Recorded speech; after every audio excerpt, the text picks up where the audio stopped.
বাংলাদেশে যে সমস্যা চলতেছে, ইসকন চলছে না এখান থেকে আমার এবং আপনার শিক্ষা আছে। এই সমস্যা থেকে আমার এবং আপনার শিক্ষা আছে। এই সমস্যা থেকে আমার এবং আপনার শিক্ষা কি?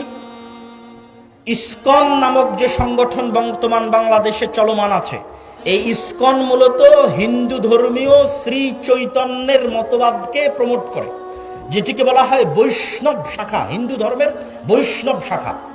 আর শ্রী চৈতন্যকে কেউ বলে যে তিনি নিজে শ্রীকৃষ্ণ, আর কেউ বলে যে শ্রী চৈতন্য মূলত শ্রীকৃষ্ণের ভক্ত ছিলেন। তো এই ধারাটার মূল বক্তব্য কি? এই ধারাটার শ্রী চৈতন্যের মূল বক্তব্য হচ্ছে হিন্দুদের মধ্যে যে জাতপাতের ভেদাভেদ আছে, হিন্দুদের মধ্যে জাতপাতের ভেদাভেদ আছে, ব্রাহ্মণ, ক্ষত্রিয়, শূদ্র, এরকম 4টে ভাগে তারা বিভক্ত। তার মধ্যে সবচেয়ে সম্মানিত অংশটা হচ্ছে ব্রাহ্মণ, যারা তাদের দাবি অনুযায়ী তাদের ভগবানের মাথা থেকে সৃষ্টি হয়েছে, নাউজুবিল্লাহ। তো এই নিম্নবর্ণের হিন্দুদের কোনো অধিকার হিন্দু সমাজে ছিল না। ফলত নিম্নবর্ণের হিন্দুরা দলে দলে ইসলাম গ্রহণ করেছে, কেননা ইসলামের সবাই সমান। ইসলামে কোনো জাত নাই, পাত নাই, কালার নাই, রং নাই, বর্ণ নাই, ভাষা নাই, কিছু নাই। ইন্না আবাকুম ওয়াহিদ ওয়া ইন্না রাব্বাকুম ওয়াহিদ ইয়া আইয়ুহান নাসু উবুদু রাব্বাকুমুল্লাযী খালাকাকুম মিন নাফসিন ওয়াহিদা। তোমাদের পিতা এক, তোমাদের রব এক। জো বাইডেনের পিতা, নরেন্দ্র মোদীর পিতা, ডক্টর ইউনূসের পিতা একজনই, আদম আলাইহিস সালাতু ওয়াস সালাম। তো ইসলামের সবাই সমান, এখানে কোনো জাতপাত নাই, রং বর্ণ কিছু নাই। তো এই জন্য নিম্ন বর্ণের হিন্দুরা দলে দলে ইসলাম গ্রহণ করেছে। নিম্ন বর্ণের হিন্দুদেরকে ইসলাম থেকে ঠেকাতে, নিম্ন বর্ণের হিন্দুদেরকে পাওয়ারফুল করার জন্য, হিন্দু সমাজে তাদের একটা জায়গা তৈরি করার জন্য শ্রী চৈতন্যের মতবাদের আবির্ভাব হয়, যেটিকে হিন্দু ধর্মের বৈষ্ণব শাখা বলে। এটিকে নিয়ে কাজ করে ইসকন। এই জন্য ইসকনের বড় বড় মন্দিরগুলো নিম্ন বর্ণের হিন্দুরা যেখানে বেশি থাকে ওখানে আছে। ঢাকার স্বামীবাগ পুরোটা মেথরপট্টি, ওই মেথরপট্টির মধ্যে স্বামীবাগের সবচেয়ে বড় ইসকন মন্দির সেখানে নির্মিত। সিলেটের চা বাগানের শ্রমিকরা নিম্নবর্ণের হিন্দু, ওই সিলেটের চা বাগানের শ্রমিকদের মধ্যে ইসকন খুবই শক্তিশালী।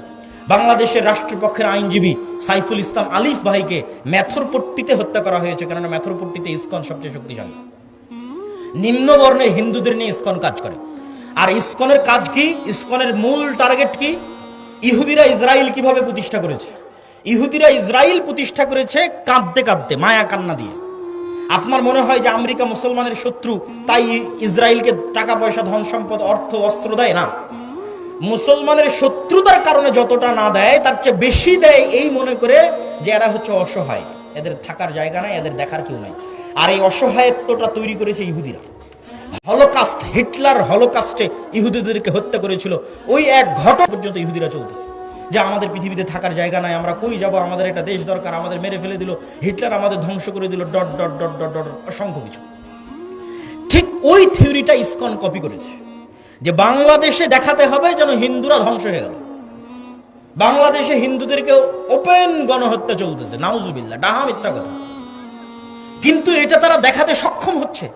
ভারতের মিডিয়া ওপেন করলে, এমনকি আমেরিকার প্রেসিডেন্ট ডোনাল্ড ট্রাম্প পর্যন্ত মনে করতেছে যে এখানে হিন্দুদের কোনো অবস্থা নাই, কোনো থাকার জায়গা নাই, দেখার কেউ নাই। এটি হচ্ছে ইহুদিদের থেকে কপি। তো ইহুদিরা হিটলারের হত্যাকে বিক্রি করে ইসরায়েল তৈরি করে নিয়েছে ফিলিস্তিনের মধ্যে। ইসকনের টার্গেট কি? ইসকন চায় বাংলাদেশের হিন্দুদেরকে নির্যাতিত দেখিয়ে এই বাংলাদেশকে অখণ্ড ভারতের অন্তর্ভুক্ত করতে, যেন হিন্দুদের নিরাপত্তা দেওয়ার জন্য বাংলাদেশকে অখণ্ড ভারতের অন্তর্ভুক্ত করা হয়। এটা আপনার কাছে খুব দিবা স্বপ্ন মনে হলেও এটি যে কোনো মুহূর্তে হয়ে যেতে পারে।